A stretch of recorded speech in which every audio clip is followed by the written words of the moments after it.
Hi guys, it's me Alicia here. I just wanted to make a really quick tip tutorial while working with UV resin. Say that 5 times fast because I could barely get that out the first time. Wow. Okay, so working with UV resin, for the longest time I would just apply my acrylic piece to a cardboard piece, and then I would pour my resin onto my acrylic piece, and when I would spread the resin around, this was always sliding around and it was really getting on my nerves.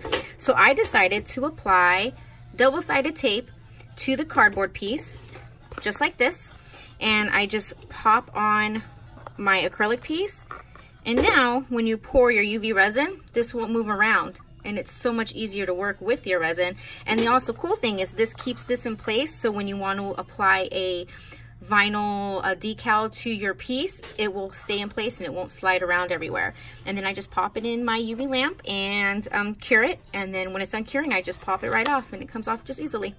All right, guys, I hope this helps, and enjoy the rest of your day. Take care. Bye.